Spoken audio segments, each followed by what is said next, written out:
I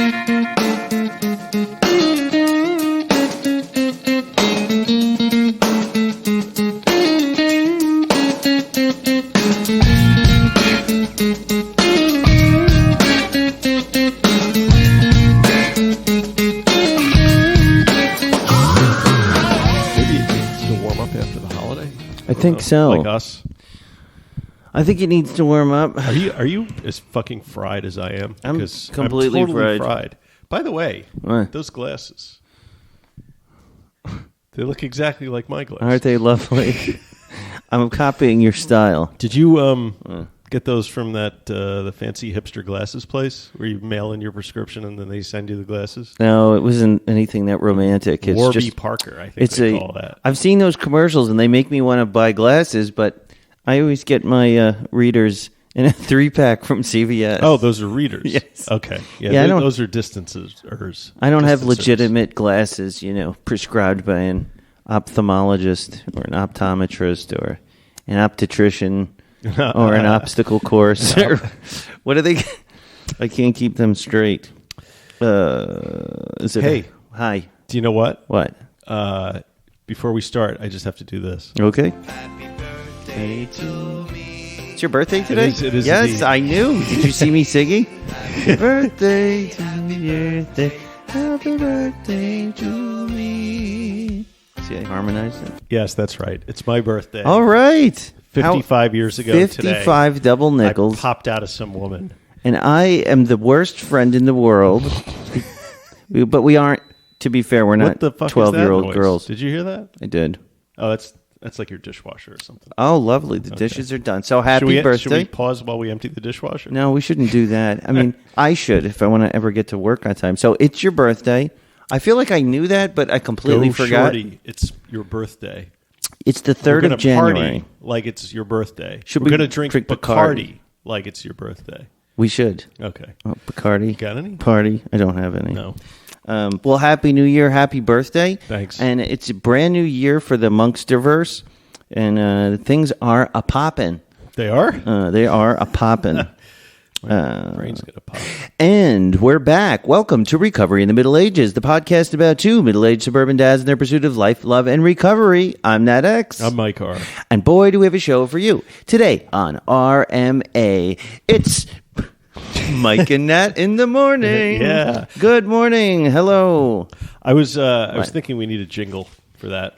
It's Mike and Nat in the morning. Yeah, we definitely need a jingle. So anybody out there want to write us a jingle? Yeah. Kyle's back. Yes. So maybe he can write us a jingle. Kyle is back on the Discord, as Yeah. are many others, after some serious begging, pleading, and guilt tripping from Natx. Yeah, we had a few people fall off the wagon this season, but it's all good. Everybody's back in the saddle. Hey, that's what the wagon's for, You falling know? off of. That's right. We're not we don't claim to be a treatment.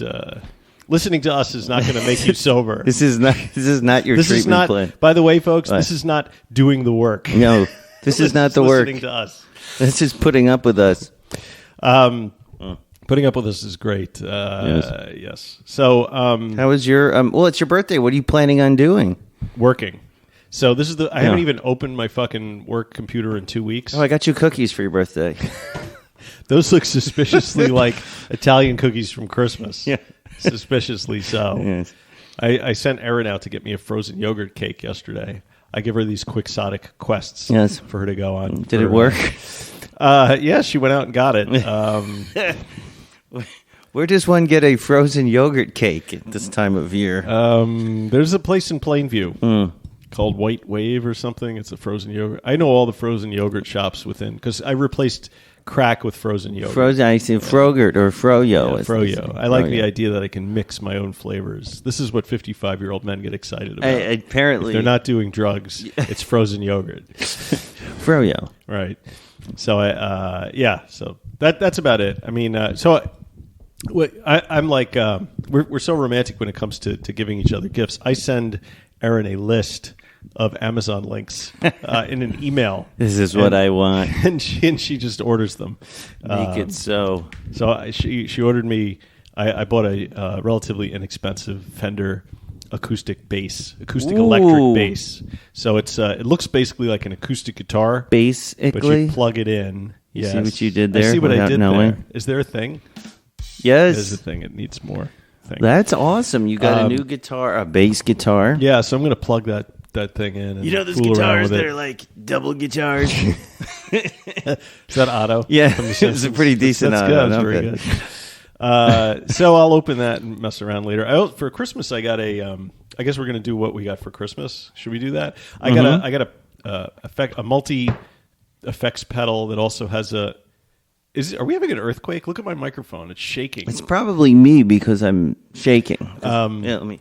Like a multi effects pedal that has a looper and drum kits built into it, Yes. so I can be the sad me that I am and accompany myself. As I have one-man one of those. band in my living room. I have one that I don't know how to use. It's called the Trio. I bought it at All Music a while ago. Yeah, I have another one too. That I don't know what can't to figure do. out. I can't figure it out. It's like a pedal, Yeah, and you plug it into the amp, and you plug your guitar into it, and like there's knobs, right. but there's no clear I know. way to make it work. So I have a theory about that. Is that most of these guitar effects and pedals were not invented by engineers, but by stoner musicians. Yes. who have like a very particular way in their head that they order their workflow. Yep. Totally. And it's not like how normal people would No. order their workflow. Because I'm like, I've played with bands and equipment for years and years and years, and I figured, how difficult can this one be? It's they're selling it in a store. It has to work, right? Yeah. No, it doesn't have to work. And if you go on YouTube, there's people that purport to tell you how it Yes, works, but they also don't really know what they're doing. I did the same thing. I probably had that same experience. I'm like looking on YouTube. I'm like, nobody knows how to use this. Yeah. Why does it keep selling? And yet, it's all 5-star reviews. Yeah, right? of course. Yeah. This thing is great. Yeah. So I don't know. So it was a very musical Christmas. I also got a new lens for my Canon camera. Ooh, and if you guys know, Mike is an avid picture taker. I'm an avid avian photographer. Yes, I take bird pictures. picture taker. See, I'm really fitting into that middle-aged demographic. You're doing right it. now, right? You are doing it. All you need is plain yogurt. Once you you go through your whole life not giving a shit about birds, and then once you hit around 50, all of a sudden it's like, oh, is that a ruby-throated whatever? And then your friend Nat knocks on the door. Mike, I've got yogurt pretzels. And that's it. Yeah. So, do you remember Ralph's Rotten? It was a place where you could buy nuts. No, I don't remember Ralph's. Well, Rotten. all they had was like yogurt-covered pretzels and nuts, Yogurt.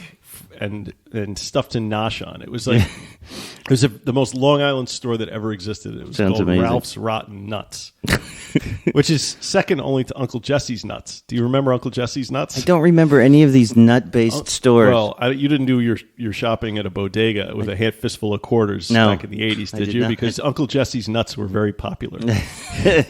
you get them I just snorted. glazed or, however Uncle Jesse's nuts. Glazed They were a nuts. great source of protein when you hadn't eaten in 5 days. Yeah. Just take a few handfuls of Uncle Jesse's Yeah, nuts. it sounds good. Yeah, teabag Protein. Uncle Jesse's nuts. Legumes. Yeah, that and 25-cent juicies. Because you could use the pin to Oh, yes. You use the remember pin. those. You make a bunch of little holes. You put the rock of crack right on top. There you go. And then The juice. Because if you didn't want to waste money on a stem, it was rose. the juice was only a quarter. The glass rose. Yeah. Very nice memories. Did we have to? We're not doing a sober link thing, right? Didn't they cut us off? No, they cut us off until April. Yeah, so, probably don't- not supposed to announce that on the Don't show. buy sober This link month, products do not- until April. Wait till when April. we get paid. But No, I'm kidding. we had a lot of things go on over this last since our last show. I want to hear about your Christmas Eve. Yeah. On Christmas Eve, we had something. I kept saying the 12 fishes. It's actually 7 fishes. You don't have to make 12. It's 7. Someone said it was 7. 7. I was erroneously announcing it as the 12 fishes. It is the 7 fishes. We had a very nice time. It was seeing my wife's cousin and, this elaborate Italian meal, which was amazing, of course. I talk about it every year. Phil, is this Italian chef. He's also an architect. And Wow. he's a chef, he's an architect. But He designed a meal for you. Pretty much, yeah. He designed it. He had the blueprints. It was like calamari. It was oysters, crab. Wow. It had it all. He went to Chelsea Market in Manhattan to get all of these fresh shellfish No and shit. fish and this little like sashimi, this tuna he made with Wow. like, no, oh my God, it was so good. But we were up till 12 o'clock. On Christmas Eve. Yep. We got home at 12. We do it anytime we go there, it goes late. But it was very nice, and we had that nice Christmas service. I saw Sergeant Slaughter. Oh, how's he doing? He's doing really well. Because for Christmas Eve, before we went out with the cousins, my church does a special ceremony thing. It's a service, and they do a candle lighting, and everybody sings. That's on Christmas Eve. Christmas Eve. Before the Feast of the Seven Fishes. Right. Okay. And then we go feast 7 fishes. Right. Yeah, and it was very nice. So wait, you saw Sergeant Slaughter at church? Yeah, so he goes to your church? his How did I not know that? Well, he doesn't really. His stepfather has been going to my church for 1,000 years. Okay. And every year, he and his mother and his stepfather will all come together to that service. Okay. Even though the mother... It's like the Catholics that return at Christmas. Right. But he really grew up in the Catholic church, like the popular one that you go to. Right. So that's really The one church. that I don't go to. The one that you when you see the priest I run walking, across the street. you That dive into the bushes. And yeah, but it was great to see him and his kids and his sister, who I grew up being buddies with, just because I was friends with Joey. And yeah, it was just nice to see him. Nice to see everything seems to be in good shape. And but Did it was he talk a long about night. any of the birds that he's seen recently? No, 'Cause that would be of interest to He me. knows better than to mention bird watching to me, because I don't have anything to add. So, speaking of bird watching, I was with a listener of our podcast in town who also came to your store and bought some stuff from you when you were, Okay. but who will remain nameless. But he's doing dry January again this year. Really? That's how we got him last year, right? Yes, Or the first time. But so I'm like, well, welcome back to the podcast, because he's like, I can't listen to you guys when I'm drinking. He's like, I can only listen to you when I'm doing dry January. If or you're sober drinking, October. shame on you. Yeah. Shame. For shame. I'm like, I don't, you can listen all the time. He's like, it's just, I don't find it relevant. Fair enough. But he's like, what's John the Can Man doing these days? And I'm like, I have no fucking idea. I don't really. I mean, I see him. I would presume he's doing what he's been doing for 12 years to stay clean, which is, march up and down, 106 with a shopping cart, picking up cans. He turns them in. Yeah. Once in a while, he does landscaping work, and he gets Social Security, and he lives where he sleeps. I mean, it's like. But you don't know. I haven't called him. I have his cell phone number, and I've long felt guilty about this, because I would imagine. He's like, well, he hasn't called me either. Yeah, to be fair, the phone goes two ways. Thank you. I don't know what I would even say to him. I spent a lot of time with John and got to know him really well, and I've determined that there's nothing more I can really do. And I don't know that it. I don't know. I feel bad about it, and then I kind of don't. I've just been so. Yeah, I mean, look, you're not his like. I've done all I can. Yeah, right. Like, I mean, you did quite a bit for the guy. We don't have a lot in common either, and I don't have a lot of spare time to like. No, look, understood. I'm not. Yeah. This wasn't trying to guilt you. No, but I'm just kind of like. It's something I've thought somebody about. asked me, like, what's he up to? And I'm like, I don't know. I see him every once in a while, not as often as I used to. So I don't know. Maybe he's got a place to crash or something. I don't know. He appears to be doing exactly the way he was before, which is fine. He's I surviving. should run up to him on the street and say, listen, there are hundreds of people that know about your life and want to know what the fuck you're doing right now. You know? So John the Can Man appears to be in good health, folks. Don't worry. One day we'll get him on the show, and that will be awkward. We had people over for Christmas Eve, but it was very low key. We had a lot of cancellations last minute, so it ended up being just like 6 people that came over. Oh, that's amazing. On Christmas, well, what about Christmas Day? You do 2 things? Christmas Day, we go to Erin's mom's house, and that was fine. Okay. It was chill. She just moved into a new place and did some renovations and stuff. Why did everybody cancel on you? A couple of the members of her family that canceled live out in Queens and were sick and didn't want to come, and they're old and sick and disabled, and so it would have been a hassle. And then my wife's sister got COVID or something. Oh. So she couldn't make it. Yeah, Christmas we had a full house. It was everyone came over. How many did you have? Like more than 10 people for Christmas? For Christmas Eve? Yeah, Christmas Eve. Including us? Yeah. Yeah, it was like 12. So in like these houses, we don't have big mansions or anything. 10 people. Contrary to what you might think. You were podcast edgelords over here. It's not a big... but 10 people is a lot of people in these houses. Like, and I think I had 15, 16. It was like 12 adults, 6 kids, and it was just crazy town. Yeah, but, it's good, right? I mean... Yes. We do it every year. It felt great.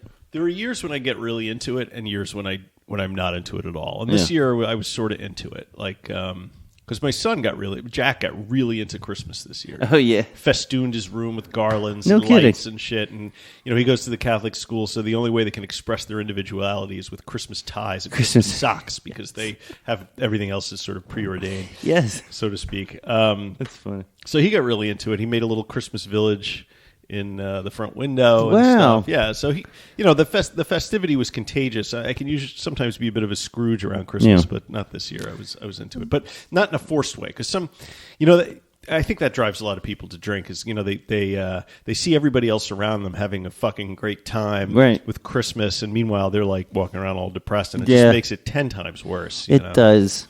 Yeah, I can't imagine. I mean, that's why I go overboard and try and get into the Christmas spirit.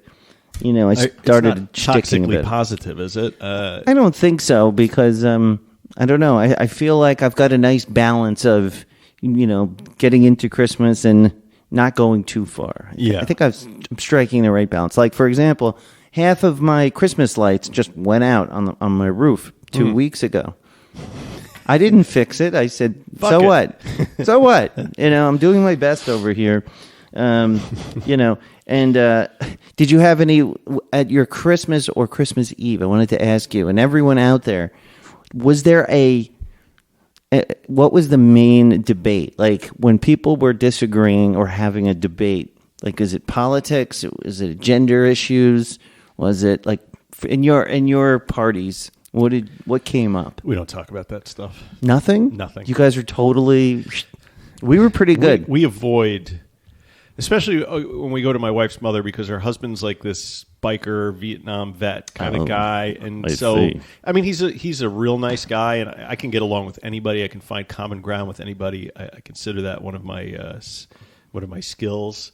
Even though I can be a bit polemic at times in my private life. Polemic, eh? But because he has pretty much the opposite opinion on every issue as I do, we confine our discussions to motorcycles, boats, rifles, that kind of thing. You fit right in with that stuff. I forgot about all that. Yeah. So. How about you? Did you fight over stuff? It's always funny because it's always the people you don't see all year that will bring these things up in our house. And so there's one cousin who is perpetually on the lam, She's like probably struggling with mental illness and substance abuse for years and years and years. And we don't hear from this person at all. And then Christmas, though, she comes. And everyone else is being nice and just keeping polite, And then all of a sudden, I'm running around, because Christmas in our house, I'm like always, I'm like serving people. I try and be a good host, guys. I'm like all over the place, cooking. Have Nat cater your next party. Waiting for my wife to tell me what to do next, that sort of thing. And I hear like what sounds like a debate starting to heat up. That feeling, and like someone gets a little louder. And then you hear someone say transgender, and I'm like, who is bringing this up? Why are they bringing it up? Don't they know that this is not something that we want to debate about? It's like one of the most polarizing issues right now. Who is it but this, ne'er-do-well who only stops by once a year just to stir things up? And it was, I avoided it, but... So I just walked away. I didn't even engage. Did anybody else get into it? It sounded like a couple, she was directly, rallying someone else up, her other cousin, and the other people around it were sort of tiptoeing around it, trying to be like, all right, let's back up a little bit. See, nobody wants to deal with I that don't understand shit. it. Why should an adult woman want to come into a house and make an argument? Like, what? Because some people thrive on drama. They have to have it. It's so stupid. I We're like having agree. fun. It was very nice. But besides that, I think it got squashed rather quickly. And it was a very nice Christmas. We really had a nice time. And every year we get these two, not a place setting, but they're little floral arrangements that go on the table. One has 2 red roses. The other has one white rose. And it's supposed to represent people that they lost recently. So it would be like, oh, that's nice. My father-in-law on my wife's side of the family. The people who die on my side, nobody cares about. But on her side... You don't get roses. No, they don't get roses. They get a schwitz. A what? A schwitz. They get, a schwitz. I'm sweating. Why are you sweating? I'm sweating. Are you nervous? No. Okay. So anyway, centerpieces, roses. Centerpiece. Yeah. 2. So, and then my wife said a really nice... she just, like not a blessing, but she was just making a little, glass raise. What do they call that? A toast. A toast. Yes. And she started to get, verklempt. Yes, She was choking up, and then I came in and finished it off. But it was very sweet. Finished off the stuff in the glass, or my eggnog. Oh. And so it was it was a little sappy, and then and it was nice though. And yes, eggnog. We've been keeping the listeners in suspense. Yes, this whole time. We have. Did you drink anything alcoholic? Oh. Well, this entire holiday season? Let me tell you, I have so much booze in my house right now. My refrigerator is packed with Miller Lights. I have bottles of wine. I have champagne. There's a couple of half-open bottles in my refrigerator, and I still haven't had a drink. Good for you. Now, I did get uncomfortable with the number of cans of beer that was in my refrigerator, so I actually moved them to the garage refrigerator. Out of sight, out of mind. Yeah, so that was kind of interesting. It was making me uncomfortable. What about you, sir? Did you drink alcohol? Oh, no. No alcohol. I did not have any alcohol. There was not a ton of alcohol in my house because Christmas Eve, my father-in-law, who was AA 30-some-odd years, he was over. And so the only person that had a beer was my sister-in-law's fiance, and he only drank like half a Corona. And my son, of course, who drank like 3 Corona. Oh, yeah. He's just decided, whatever, he's just going to drink. It seems like every other kid that age is, like, I was talking to another parent about this, that it just seems to be the norm now. Like, kids in, like, late high school, they're just, like, drinking openly. Well, he's in his first year of college, and he's gone out a handful of times, like, since he's been home, and he's come home, like, a little in his cups, as we used to say, every time. But, one time he came home, and we couldn't figure out how he got in the house because we have a camera on the front door. And I left the door unlocked, but we have the key code thing, like you do. Yep. So I watch him on the camera. He sort of staggers across the lawn to the front door, punches in the code, but the door's already open, so he locks it. And then he tries the door, and it won't lock, and he stands there very puzzled. And then he just turns around and staggers off into the night. And I'm like, I checked the camera in the driveway. Nothing. I'm like Batman, just... So I'm like, how the fuck did he? And I'm like, maybe he didn't get in the house, So I go upstairs in his room. I look in his bed. There's a pile of puke in his bed, and he's sleeping on the couch next to his room. And I'm like, well, he made it in the house somehow. Yeah. And he doesn't remember how he got home. So That's me and his mom had a little talking with him about that. I mean, I'm like, look, you're 18. I get it. You can go to war and you can vote. You should be able to drink. That's his argument, and I made it for him, really. I'm like, if anything, maybe he'll learn the lesson that that's not the way he wants to proceed with life. And, I would say that's a rarity, but I've got my, like, radar up because, his dad had all kinds of issues. Yeah, not me, because, like, I'm a stepfather, but since he was, like, 3 years old, but it runs in the family. Yeah. But you know what? You can tell, You know who I use for a great example for this is Danny Trejo. You know Danny Trejo from Hollywood? Like his kid, like Danny's been sober for 50 years. Gabriel, 50 I think. plus years, yeah. But his kid, went down the same path as he did. But Danny was like, when he's ready to, get serious and sober up, I'll be here. But like, I can't There's nothing you can do to, And I'm not saying my kid has a problem, but I'm not saying that He doesn't? he does, like, I don't know, like if you black out when you're 18, is that a problem? I mean, I did, but I look at what happened afterwards. Exactly. So I don't know. It's a puzzler, man. But on the flip side, like he came home. He calls me last night and he's like, "Listen, I got to go out for a few minutes." And I'm like, "Okay, well, he's probably doing a weed deal or something, Because but he claims he doesn't smoke anymore. Whatever. So he goes out and I'm like, "Well, that's a little suspicious." And then he calls me like 20 minutes later. He goes, "Hey, can I have somebody over?" And I'm like, "Yeah, it's fine, but like everybody, it's first day of work and school tomorrow." As long as, he's like, "Oh no, they won't be here that long." And I'm like, "Sure." I'm sitting there and I'm trying to put together this little outline thing for the show, and I look, and he comes in, and there's a girl. Uh-oh. And they go scurrying up to his room. And this is noteworthy because it's like the first time I've seen him with a girl. Okay. So I was like, well, that's cool. There you go. I don't know what they were doing up there, but now I have to have a talk with him about. Did you say, go get him, son? Yeah, no. But my wife was all like, Was she bugged out? She was bugged out. She wanted to ask him a million questions. Like, don't ask him any questions. All you're going to do is embarrass him. And it's like, But now I have to have the talk, like, about protection and all this stuff. And I probably should have done this years ago. But he never showed any interest in women before, or men for that matter. But well, he probably he'll know everything you're going to say. But coming from you, and it'll be a nice little. Or it'll be like he'll do the exact opposite. So I'm trying to figure out exactly how to approach it. But anyway, that just happened yesterday, so that was interesting. Well, you'll have to tell me what happens because my kids aren't there yet. So I'm getting all of these things from you as it happens. Listen, I'm super happy that, because I've told my wife, I said, what he needs is to get laid. That's that's the one thing. He's a little uptight. And she's like, shut up.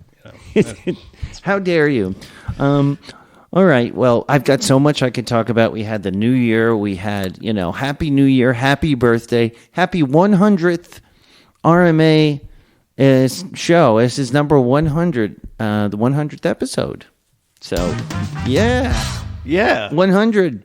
Okay. Can you believe 99 other times we've sat across from the table from each other and I love this. Shticked relentlessly. This is like the favorite part of my week. This is it in a lot of ways. So I thought we could talk about some of Mike did have a show planned, sort of, and not really. Me and ChatGPT, Chat fucking GPT sat down yesterday and came up with some shit. Our AI sponsor. But first, let's play a voicemail from Ryan. All right. How about it? Are you heading over to the coffee maker over there? Yes. All right. I was admiring your rice cooker earlier. You have a really sleek-looking rice cooker on Is that the a counter. euphemism? When you stood up and turned around, I was admiring your rice cooker. Checking out your rice cooker. So Ryan checking in on the RMA hotline. So Ryan left this a little after the cutoff for the Christmas show. But I said we were playing after New Year's, and then I didn't really see him much in Facebook, so I'm like, I wonder if because he was writing us a lot. Any of this is still relevant. So I reached out to him this morning and I said, "Do you mind if we played?" He's like, "Absolutely, my dude." He's having a good time. So here we go. I haven't listened to this yet, which is be a surprise very to us negligent on my part. So let's. Hey guys, Merry Christmas. It's Ryan Johnston from Chicago, Illinois. I'm just calling to do a little updates. Wish you guys Merry Christmas and a Happy New Year. Currently, it's the day after Christmas in Chicago, and I gotta say, this was the first Christmas in quite some time that I wasn't A or B. A being locked up, or B being in some type of rehab. In a few years. So I actually got to spend it with my family, and I got to be there. And on the previous show, Nat had said that there was an update going on with me, and I didn't give him permission to use it. And it would have been cool if you did. But basically, what's going on with me right now, guys, is that I recently got on MAT, you know, a lot of stigma around that, medically assisted treatment to help my opioid addiction.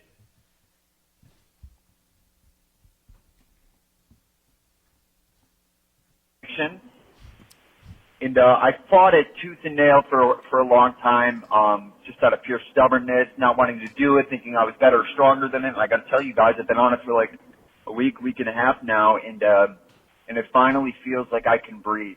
And it, you know, I'm going to tell you, it feels like it feels much.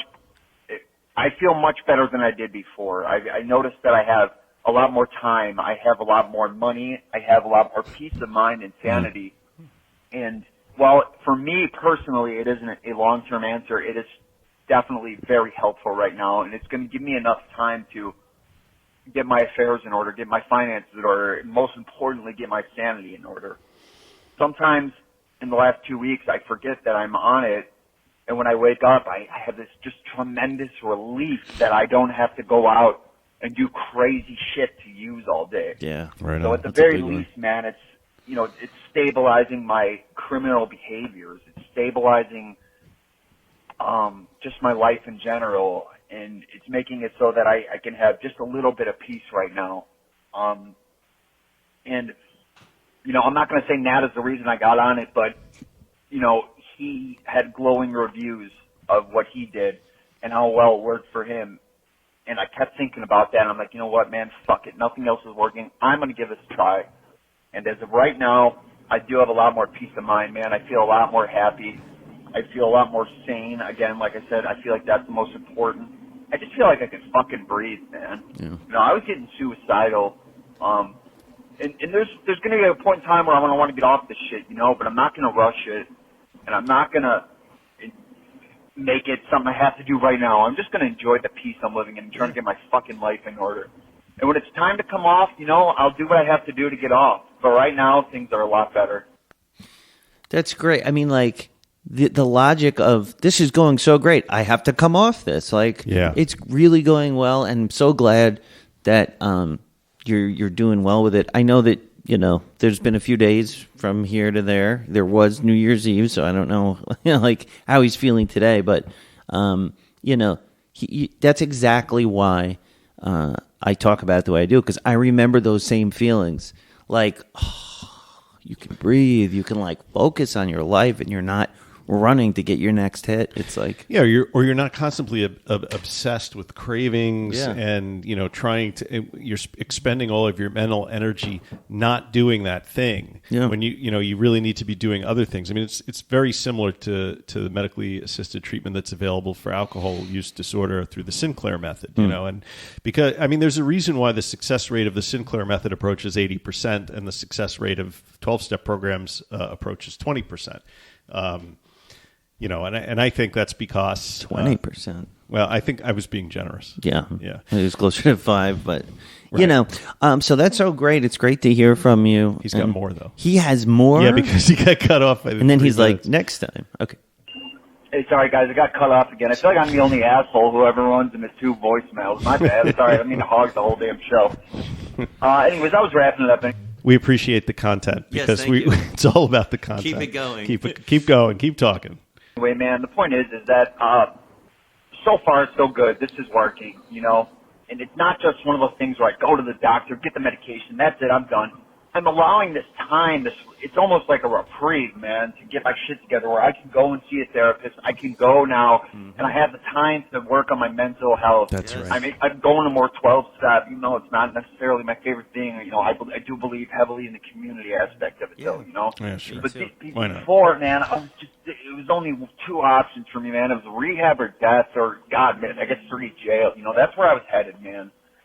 And this, just again, and I don't mean to sound redundant, it's just giving me a minute to breathe, bro. So I don't want to do this forever again, like I said, but right now I don't care anymore, man. Like I had to do it. Like I said, it was either this or those other 3 options. And I've been to rehab, man, like fucking 15 times. I don't even know, maybe more. I've lost count. So, it's not the answer forever, guys, but, I feel a lot more peace, and I couldn't have done it without, RMA Nation, Dopey Nation, and all you monsters, man. I appreciate all you guys so much from the bottom of my heart. I got to get back in the Discord. I keep forgetting it exists. Honestly, Many of our listeners have that similar problem. But I love you guys. I'll see you all on the Facebook page. Thanks for all the RMA fans who reached out to me via Facebook Messenger. It means more than you guys will ever fucking know. I love you guys, man. Have a great New Year. Oh, man, cool. Thanks, Sorry, dude. guys, I got cut off again. This is the third message. No, that's my fat fingers there. Thanks, Ryan. Yeah, man. And it's so funny because if you listen to how he's talking about it, he's got something that has completely changed the trajectory of his recovery, and he's still almost apologizing for going on it. Did you notice that? Yeah. He still has to say, like, and this is nothing against, you, Ryan, or anything. It's just, it's interesting how it sort of is in our society as like something that you need to like feel bad about, but you don't. Like, look what it's, like you said, it isn't the ultimate answer, but wow. Listen to what you can do, for your recovery while you're, using a supportive medication like that. I mean, it's just great. I'm so glad you're having success with it, and I hope it's continuing. Yeah. The anti-scientific bias in the recovery community is just something to behold. There's so much woo involved. Everything from fucking, some of the more weird aspects of 12-step recovery, the faith healing aspect of it, the fucking equine therapy, all this shit. Like, there are practical scientific ways that can put a little distance between your brain and the substance that you crave. Why not take advantage of that? Then you can go and do all that shit if you want to do it. Which I is prayed fine. a lot on Suboxone. Wean yourself off the Suboxone or the if you methadone want. or whatever. Later on, do what your doctor says. Try and stick with a plan. Anyway, that was really great, and I'm glad he brought up the Discord because I've been using it a lot more. The Discord is on patreon.com/Recovery in the Middle Ages is where you can join the Patreon. And then we have a support group on there, which is on the Discord. And so I've been trying to do that a lot more. Mm-hmm. And it's really been helping me. Yeah. Like last night, I was like, I wanted to say goodnight on it. Yeah. So I'm sort of doing like the check-in, check-out stuff, which I think is great for the RMA recovery program that I'm just making up right now. So, like, we have a place to say goodnight. I made it through the day. So this is for me. I'm doing I'm hoping you have other added people... so many of these things recently. There's so many different chats. Like I'm getting lost in the miasma of chats. There's a good morning, right, and there's a good night, and then there's holiday support. So anybody who is struggling like me, yes, it's funny because I made these things because I needed them. They're excellent, and I was like, maybe someone else will use this, but I'm like, this is what I need. I need holiday support. So we even have a place to post pictures of your cat, or dog, or lizards. It's not specific. It's just critters. Yeah. So I mean, throw us a couple shekels so we can pay the website people because I think we have some Indian guys holding our website hostage. Yeah, there's a couple of problems, but so come on the Discord and recover with us. Also, the Facebook group. We've got a private Facebook group that is free, and there's about 800 people about on there, and so it's a good group, and people post a lot of fun stuff, and post for support and receive support. It's really cool. What was this show supposed to be about? Well, we were going to talk about dry January, alcohol use disorder, sort of like a 101 for the new people. It's sort of like the people that go to the gym for the first 2 months in the new year. Right. So people, I'm sure, who are doing a dry January or thinking about changing their relationship with alcohol or perhaps searching for certain keywords in dry January. Dry January. So if that's in the title of the show, it would draw new listeners in, which would be good for all of us. Right. So if you're a new listener, welcome to Recovery in the Middle Ages. This is about dry January. If you've made it this far, you definitely need us. So, what? Before we move on into the topic at 39 minutes in, I just wanted to say how much I'm enjoying the Sober Together app. And they're not a sponsor. No. And I found out about the Sober Together app from you, who found out from Dave from Dopey, who may have or may not have a sponsorship relationship with them. I don't know. But I have to say it's been an incredible thing to go on there every morning and post like a video. Yeah. And then you can respond to other people who post videos with your own video. It's very and cool. Some of the people on there are great. Like there's like Aaron in Australia has said that he listens to. There's a whole bunch of people that listen. That's so cool. Rosa and Ann and a bunch of other people that I've interacted with on there. So yeah, go check that out. It's Sober Together. It's an app. It's only for iOS, though. It's not for Android yet. Sadly. Yeah, and Mike and I both do a daily morning thing. Dave from Dopey does a morning check-in every day. And there's a lot of, like, it's really cool. Very supportive community. Love and those guys. I wanted to make sure to mention them because I believe in the mission and what they're doing, and I think it's a great recovery community. You know, we have the Discord and they have this app, and I think, you know, you don't have to just pick one. There's lots of different ways to skin your cat, so to speak. So, yeah, we do both, and find us on one of them. Right on. So what's Dry January, and why should I care? Dry January is not drinking in the month of January. Oh. That somebody gave a name, presumably to sell some sort of product or service to people who don't drink for the month of January. But do you need a dry January? Like, you as an individual, and this sort of always gets into sort of like some nebulous territory about like, am I an alcoholic? That's always the question, like, or do I just need a break? And if you need a break, why do you need a break? You know what I mean? Like, Why don't you need a full stop? Right. Emergency break. So, you know, there's still a lot of arcane definitions and terms that kind of swirl around recovery and alcohol that maybe are not helpful to people. For example, the term alcoholic. Now, you can identify for however you want, right? But, you know, if I'm someone that just is a social drinker, but maybe I'm going a little heavy and maybe I need a little time off, and I see alcoholic and I take one of those online alcoholic tests, right? And, you know, I meet some of the criteria and not others. But in my mind, the vision of what is an alcoholic is a guy under a bridge drinking out of a brown paper bag, or someone that gets up in the morning and takes a drink. And I don't fit into those neat little boxes. I am perhaps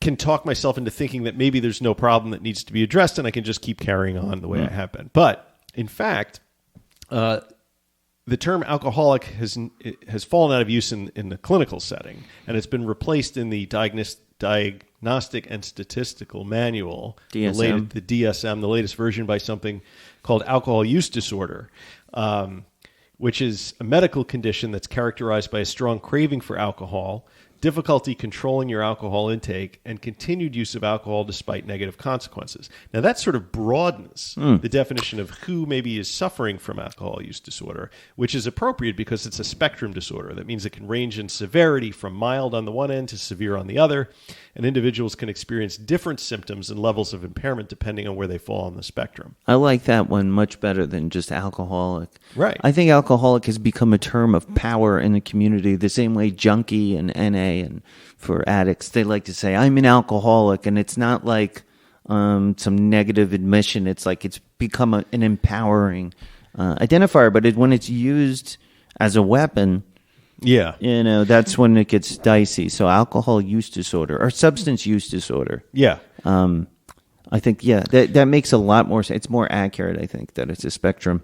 Well, here's where it comes into being a problem. Like, and I'm not going to call out anybody in particular, but I was listening to a podcast a couple of weeks ago, and you know, somebody was relaying their story, and they were talking about their father, and they were saying, well, my father used to drink like a case of beer a day, and then one day he just put it down and never had another drink for 20 years. And the host of the podcast was like, well, I guess they weren't an alcoholic, you know. And I'm thinking, wow, that kind of does a disservice to people, right? I mean, that guy clearly had a problem, and the fact that he didn't necessarily need to engage with a 12-step group to quit drinking doesn't mean that he didn't have an alcohol problem. You know what I mean? Yeah, I had my wife's grandfather. Quick story.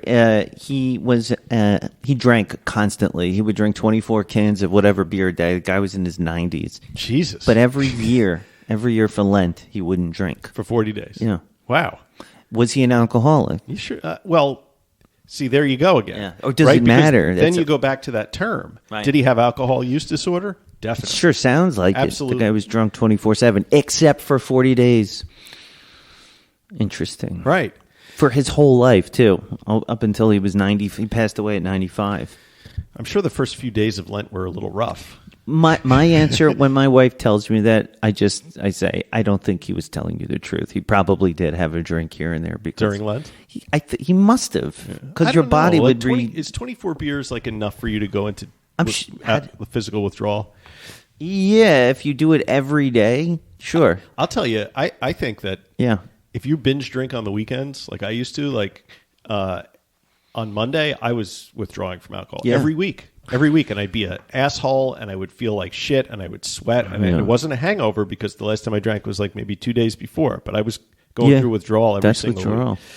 Wow. So it is a spectrum disorder, alcohol use disorder, and its severity is determined by some diagnostic criteria that is met by the individual. So the DSM-5, which I guess the most recent version is 5, outlines 11 criteria for alcohol use disorder.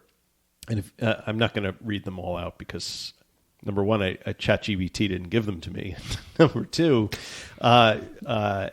it would be too much. So if you meet 2 or 3 of these criteria, you're considered to have mild alcohol use disorder. 4 or 5 is moderate, and 6 or more is severe alcohol use disorder. Now, it makes much more sense to me to grade this on a scale than it does having a binary choice like alcoholic, not alcoholic. Right. And part of the problem with some of the 12-step groups is like if you come in and you can put it down and you don't have people are saying, well, maybe you haven't done enough drinking. Maybe you need to hit the bottom first before you come in. And there's all this stuff that is singularly unhelpful, I think, to people who are on the milder end of the spectrum. Maybe if you're on the heavy end of the spectrum, that's where you need to sort of lock into to AA or something like that. But if you're just like a social drinker, and I'll tell you something, the fact that it's the condition is characterized by a strong craving for alcohol. I can tell you from experience that there were years when I would drink 1 or 2 glasses of wine a night, but I was still addicted to alcohol. Like I could not have that. Like I would structure my going out to dinner around whether the restaurant had alcohol. Right. I would, I would make sure that there was always alcohol in the house. I would stop and get a bottle of wine on the way home every single day because there was no question in my mind that a day would go by where I wouldn't have a couple of glasses of wine. Huh. I would be cagily looking at the bottle, wondering if my wife had gotten more of the bottle than I did. And it really fucks up your mind. Like, and your alcohol occupies so much of that real estate in your head, so you don't have to be drinking, alcoholically in order to have an alcohol use just disorder. Obsessing. I remember obsessing over, this is long before I had a pronounced problem. Like we'd be going to, a brunch or something, and I would be I'm looking for the alcohol. Like the minute I walked in, whatever it was, ordering a drink. So I was obsessed with it. You have to do it like first. You have to get, you're looking around for the waiter. You can't even engage in a conversation with people at the table until you get the booze thing dialed in. Boom. Right? There I got to is. have it on the way or I have to have it, in front of me. Right? Yep. And then sometimes like I would order 2 because the waiter wasn't fast enough. So I would order 2, so I'd have 2. Yep. So I would drink 2, and then everyone else would have 1, and then when the waiter came back, I would get another 2. So I'd be 4 in when somebody would be 1.5 in. That's the kind of shit that sets up in your head, And you can go, and then you go home after having 6 drinks, and you don't drink yourself to the point of like passing out every night, Yeah, I think the hiding for me started when my drinking started to upset basically my wife.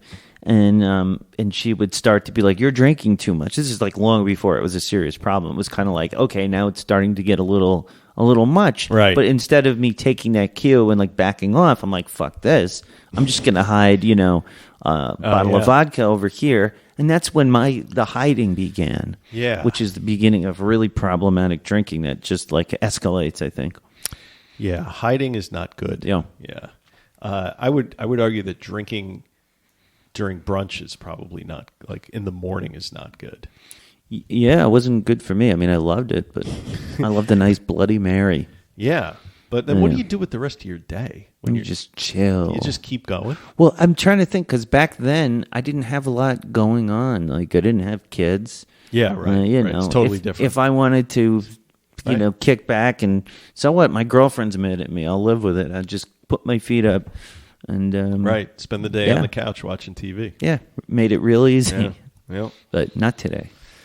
So alcohol use disorder, it's a chronic condition at all ends of the spectrum. So it means that you need ongoing management. Periods of remission and relapse are common, and you should seek ongoing treatment and support to maintain your recovery. So if you find yourself fitting into there somewhere on that sliding scale, and you've decided that dry January is some way that you want to maybe the first step you want to take to change your relationship with alcohol, then excellent. That's great. But don't fall into the trap of thinking that because you can make it for 30 days, that there's not a problem. Right. Because, and maybe there isn't. I'm not saying you do or do not have an alcohol problem, but like your wife's uncle, taking 40 days off a year and then thinking probably, see, I can do it. I don't have an alcohol problem, Yeah. and then drinking a case of beer every other day. The Yeah, that's a problem, right? So I asked our executive producer to come up with a list of tips and tricks AI sponsor. how to succeed with dry January. Okay. Would you like to hear them? How to succeed with dry January. Yeah. Number one, make a plan in advance for how you will handle social situations that involve alcohol. This could include finding alternative activities, coming up with a plan to say no, or finding a sober buddy to support you. Why does it sound like ChatGPT just took the how to stay sober over the holidays tips and tricks and repurposed them? I think that's what he dry January. Yeah, I'm starting to question the integrity of this machine. I mean, let's think about that for a second. Like, if you're going to do dry January for 30 days, like imagine you are somebody who drinks a lot on the weekends, maybe has a drink a night during the week. Are you going to not go to a bar during dry January? Like, are you going to be like, no, for dry January, I will develop oil painting. Yeah, right. Do something like that. Probably not, but maybe some people do. I don't know. Because, they say it takes 90 days to change a habit. And so maybe it should be dry first quarter of 2023. That's what they do in AA. They call it a 90 and 90. 90 Yes. meetings, 90 days, which I did. And I've done that as well. Right, and it does kind of brainwash you. It does, but if you're not going to AA and you're just taking 3 months off, you can also rewire your brain. You don't need to replace the stuff inside your head with other stuff. Picking up a hobby, though, is a great idea during that time. It is. Finding non-alcoholic ways to relax and unwind is number 2, which could include exercising, meditating, taking a hot bath, or reading a book. You should just stay in the tub for the entire month of January. Yeah. Yeah, withdrawals in a tub are great. That's like the best place to be if you're withdrawing. Just keep refreshing the water so it stays hot. Or reading a book. Should I go to the bar tonight or read a book? I think I'll read a book. I'll read a book. I thought That's kind of shit that you do after a little while, I think. Yeah. So I don't know how useful that information is. Take up smoking. I think. Identify your triggers and find healthy ways to cope with them. Triggers are people, places, or things that make you want to drink. Finding healthy ways to cope with triggers, such as talking to a friend or therapist, can help you stay sober. That is true. I don't know if you're going to do that in dry January. Yeah. Seek support from friends and family. It can be helpful to have a support system to people who understand your goals and encourage you to stay sober. Yes. Accountability. That basically is a long way of saying accountability. So if you put out there that you're doing dry January, you're investing a little bit of your energy in other people knowing, and so it becomes an ego thing, right? Right. Take care of yourself physically and emotionally. Eat a healthy diet. Get enough sleep. Engage in self-care activities. Frequent masturbation. That's a good one. They can all help you stay sober and feel good about yourself. Yes. Yeah. What did Woody Allen say? I love masturbation. It's sex with somebody I love. It's right. I think, those are great, ChatGPT. That's a great idea. I like telling people. I think by announcing you're You're doing dry January. Yeah. Are you doing it? Are you performing it? What are we doing? It's a performance We're piece. performing dry January. I think it's good. And I always say that with recovery, too, to let people know. So maybe your friends will hold you accountable. They'll say, hey, nope, it's dry January. Go read a book. Yeah. Don't drink. Any book. Really Any book. Do. And, it's part of the magic, like in 30 days, a lot of people get what's called the pink cloud, which means you take the alcohol out of the equation and all of a sudden the vista of opportunities opens up and you start to think that you can do anything. You're empowered. You've taken this thing that was controlling you, however minor way or major way, it's now out of the way. And now you see this endless vista of opportunity. Yeah. And it's great. I had a pink cloud. Yeah. I remember. Me too, but not the last time. Like when I quit 3 years ago, I had no pink cloud. It was the opposite. I went right to fucking depression. Yeah, right to depression. I missed the whole pink cloud that time. But on the shorter times, like when I would do a month off or whatever, I always felt great. There's a couple weeks you're like, I did it, Right. And then it was like, it's been 3 days or something. Yeah. And there's always someone that would remind me of that. But I mean, it's good to use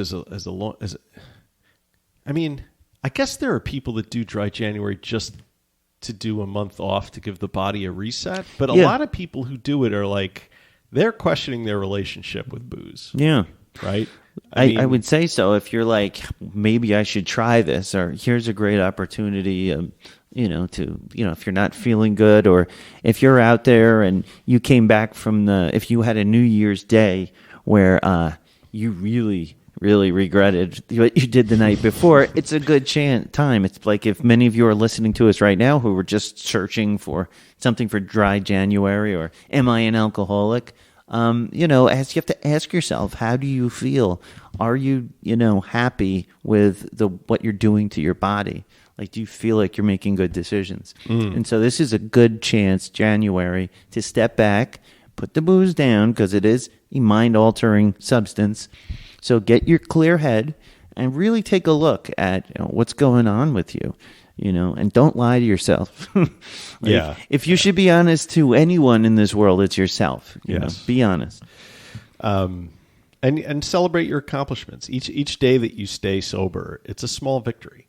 And you should take some moments to celebrate your progress. It can help you stay motivated, focus on your goals. On February 1st, you should have a big fucking glass of beer. Yeah. No, I'm kidding. Yeah. Don't do that. But you kind of touched on, with your last statement, why dry January might be a good idea. Yes. Did you know that? What? No, tell me. You segued right into the next section. I didn't even try. Look at that. Look, there are many scientifically based reasons to not drink. That's true. There are. Or at least not drink heavily. No. Or not drink at all. Anyway, did you know alcohol is a psychoactive substance that can impair cognitive function and judgment? I did know that. You make terrible decisions when you're wasted. That's true. You do. Yeah. Health problems, right? Health problems. Liver disease, heart disease, cancer, weakened immune system. Yeah. You'll catch COVID. You'll get the flu. You'll get colds all the time. Did you ever have to go to a doctor and do blood work during the time you were actively drinking and using? I avoided that like the plague. Because I had to a couple of times, and they always do like a urinalysis. They test your blood for substances during these blood tests, and I've had to do this a couple of times.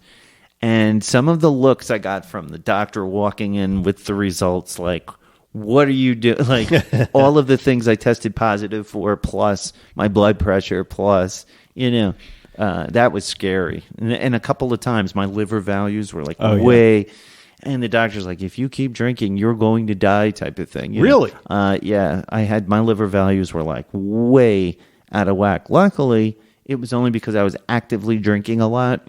So it wasn't like permanent damage yet. So when I stopped, I did another blood test and I was fine, but that was really scary. That's an important point, because I've read some stuff, and somebody I think posted on one of our Facebook posts that they just gave up basically, and they just kept drinking, and they had resigned themselves to the fact that they were going to drink themselves to death. Yeah, but it doesn't have to be that way. I mean, the body, especially the liver. Thank goodness the liver is so resilient. Yeah. I remember I went to the doctor once and I knew there was going to be blood work. So I said, yeah, I just came back from a big work conference, a lot of drinking, a lot of eating. And Right. so when the test results came back and the liver enzymes were elevated, he's like, oh, I guess this is from your work conference and stuff. He's like, I'm not going to worry about it, because And you're like, uh-huh. Yeah, it's always the question is like, how do you drink alcohol? And it was always socially. Yeah. It was never like more than socially. It just my definition of socially was different than the doctor's. A handle of vodka every morning. Like, I think one of the biggest, reasons that people should maybe think about cutting down or doing a dry January or stuff is what alcohol does to your sleep quality. Also, like because I had the worst insomnia the whole time I was doesn't it turn into a stimulant after the body processes it? Someone used to tell me that in one of the recovery things. It does. You think you're putting you to sleep, but then you fall asleep because but then it converts into a stimulant in your. Someone told me. I don't know if that's true, but it seems to make sense. I would wake up 2 hours later with a headache, and your sleep sucks. I would wake up with tachycardia, the heart going boom, boom, boom, Yep. boom, boom, like that, and occasionally an AFib situation, and at 3 a.m., and then you get this Sunday scaries every night of the week where you dreaded what was coming up Yeah. in the day, and all your problems seemed insurmountable, and everything sucked. And, There's no way out. Yeah. That's what I used to think. And that's like, that's bad for your mental health. I mean, if you're not sleeping and you're drinking heavily, I mean, you're going to have depression, you're going to have anxiety, and you're going to have other mental health problems. I mean, I'm not saying that like quitting drinking will resolve your mental health issues if you have pre-existing mental health concerns. It doesn't do that, but a lot of anxiety that you experience is probably due to the fact that you're drinking. Yeah, there's withdrawal anxiety, and then there's anxiety all over the place. And if you pull back from that drink, I think you may get an initial bad feeling from not drinking, because when you feel bad, you're probably drinking to reduce anxiety. So during that moment, and that's the hard part to get over. One of my friends who was trying to quit drinking kept complaining, when I quit drinking, I feel like shit. And I was like, how long? He goes, it was 6 days. I was like, well, you're still like kind of in a withdrawal period. Right. So you have to be ready for that. You never know, how much you've been drinking. Your body's going to be different than everyone else's, different from. And give it a chance, though. Sometimes more than a week before your body starts to rebound. I mean, especially if you're using alcohol as a coping mechanism to deal with stress or other negative emotions, and all of a sudden that filter between you and Right. reality is gone, you're going to feel like shit. It's raw. Yeah. It can feel raw. Yeah. But ultimately, you will be happy you did it. I promise. I promise. I mean, if you take a break, you'll get a better sense of what alcohol is doing for you or to you, right? Because, Annie Grace and This Naked Mind, we talked a lot about that early on when we started this podcast. And Yeah, how great it's book to read. It's basically changing your perception of where alcohol fits into your life and fits into society. And one of the questions that she always says that you should ask is, what is alcohol doing for me? What is the benefit I'm deriving from this? Yeah, like if alcohol was an employee, would you keep him on? Yeah, I right. know.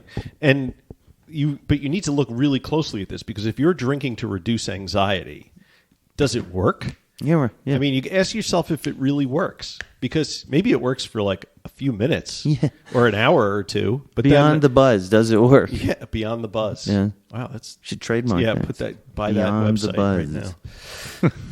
I like that one. So if you're going to do dry January, I'd like to hear from you.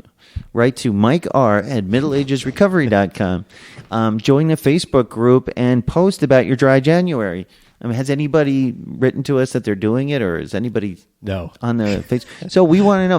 They didn't know we were going to do this show. So Yeah, that's now true. they're going to reach out and they're going to tell us about dry January. Take a journal. I would love to hear a journal. Yeah. If you're doing this, journaling is really important, I think, in general for recovery. So this might be a great time to keep a daily journal and send it in. We'll read it on the show. I think it would be super interesting. By the way, just along the journaling thing, you listening to Dopey lately? Yes. You know how Dave is doing these morning pages he keeps talking about, which is you write 3 pages every morning? Yes. That is from the artist's way. We've talked about that on Yes. the show. Yeah. The artist way. Yeah, that's a lot. 3 pages. It's 3 pages, single space every morning. Wow. I started it. I couldn't keep up with that pace. Yeah, that's tricky. I mean, there's something to be said for that weird automatic writing thing. Like you just sit down and you put pen to paper, and all of a sudden, shit starts happening. It's really Your weird. subconscious starts to flow. Yeah, you can't give yourself a topic though. You have to just let it go. Total automatic. It's really weird how effective it is. You know? But yeah, let us know about your dry January. We'll do a follow-up in an episode at the end of January, and maybe some people will have reached out to us by then. Probably not, but Yeah. if you do, how's it going? And do you plan on continuing? Yes, 'Cause that's the ultimate question. There's no like recovery police. Like you can do what you want. can do what you want. Unless you're actually on probation. Like I had recovery police. There are recovery police. Yes, there are. So try and avoid the recovery police Yes. and dry January. So how about this? How about we take a quick break? Right to drain the lizards. I meant literally the lizards. I have to drain their terrariums. Oh, okay. No. We'll take a short break and be right back after these words.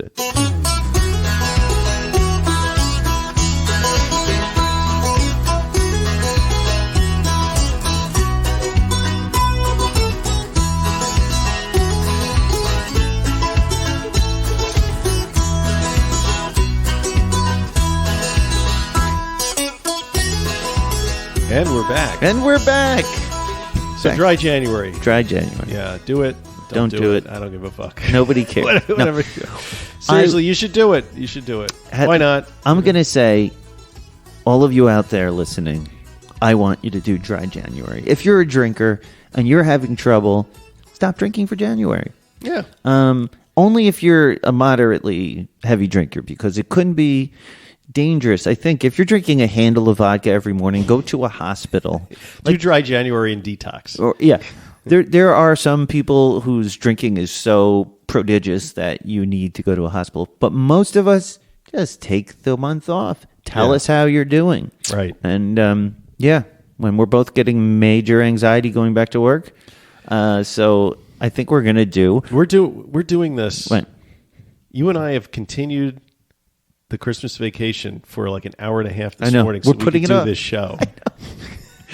And yet all that work is just hovering like a piling up. fucking vampire over the back of our piling heads. up. It's going to be, as soon as we leave here, it's going to come rushing through the fucking thing. It's coming. But first, Katie, bar the door. but Here it comes. first, we have to do something. Yes. All right, I'm I'll ready. say it. We're going to do Recovery in the news. Yeah. All right. Recovery in the news. Recovery in the news. Recovery. Recovery in the news. So that is the second time you did that in 5 minutes because we fucked up the recording of the first one. Second take's always a winner. Yeah.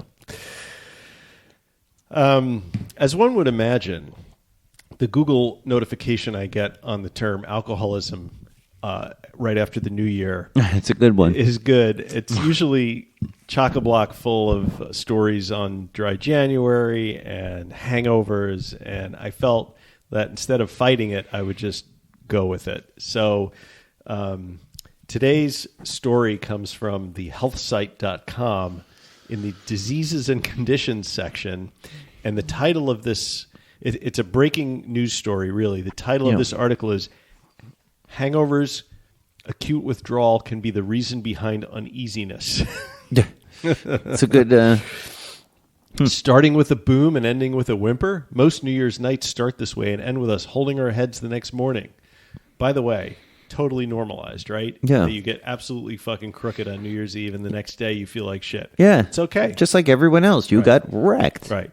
So, yes, we were talking about the uneasy hangovers that can nearly take away an entire day. Scientists have been trying hard to find a cure for the unpleasant physiology one experiences after having an alcoholic night. But for now, there is no such cure. So don't drink. I am glad that scientists are working really hard to find a way to cure hangovers. Yeah, thank God for that. Yeah, make it easier to drink. No consequences. That's the society we live in, right? As per experts, alcohol affects our system in a far more adverse way than it might be known. It does not just affect the liver and brain, but can impact nearly every part of the body. Scientists are sure that hangovers are accompanied by a range of biochemical and neurochemical changes. And the body, of course, sees alcohol as a foreign agent and activates the immune response against it.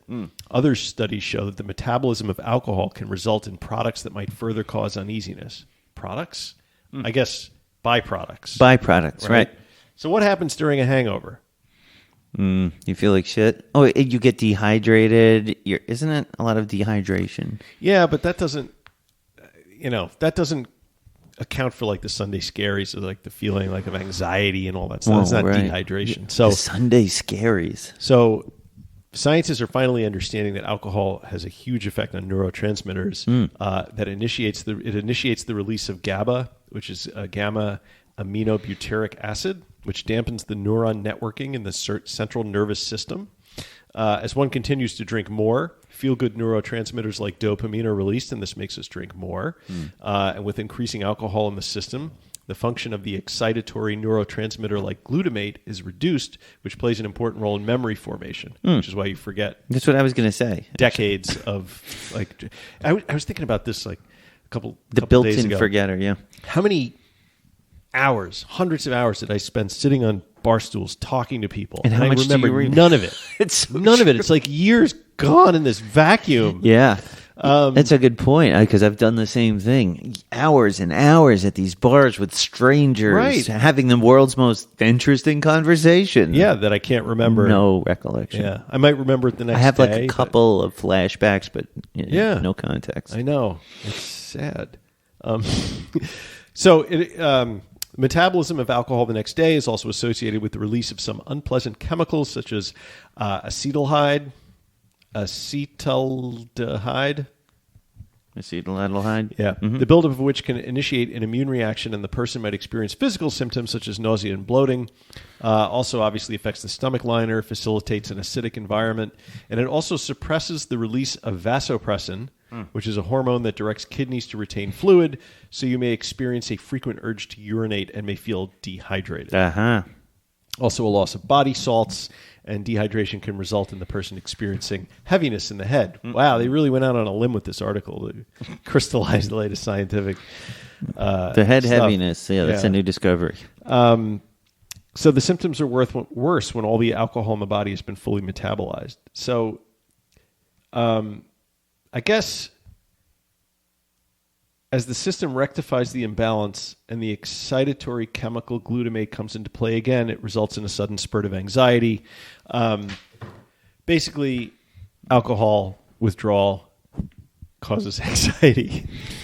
I'm sorry, I should have gotten a better article. They sent me so many. Well, and that was a very brief survey of why hangovers make you feel like shit. But I think it actually draws our attention to a very important point, which is really, we don't have to dress it up with all this intellectualism and studies, and it's that simple. Like, this is what it does. Yeah. It's dumb. Yeah. It doesn't taste that good. Injecting poison into your body. Let's just not do it. Will cause bad results. Yeah. Right? And there's no safe amount of alcohol to drink. Right. It's like Ralph Nader's book, Unsafe at Any Speed. Yes. Alcohol, unsafe at any amount. It was terrible.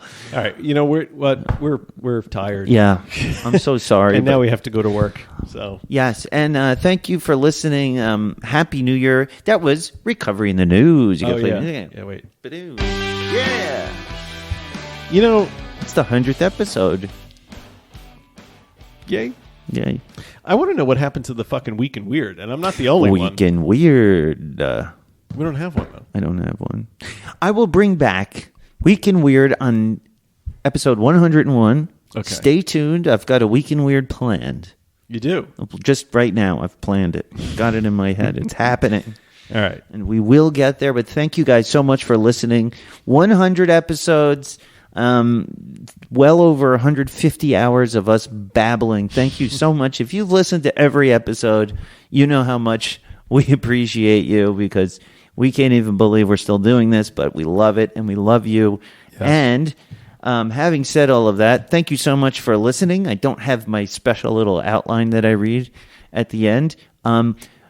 Support your favorite show. Leave a 5-star rating on Apple iTunes. Listen, we haven't gotten any 5-star ratings lately, so come on, guys. Step up. Do it. Yeah, we want to get to the top of the search results, especially during dry January. And if you want to help the show, share it with a friend and all of that good stuff. Go to patreon.com/recovery in the Middle Ages for a higher level of support. There's some video episodes on there, and our Discord chat group has been pretty awesome lately. Go to the Facebook group, Recovery in the Middle Ages. Find us on Facebook, Twitter. So tweet us at what you twit. And with that, it's interesting to watch you reconstruct this from memory. Isn't it terrible? And as we say, non proficiat perfectum. That's progress, not perfection. We will see you next time. Stay fresh, cheese bags. Be good.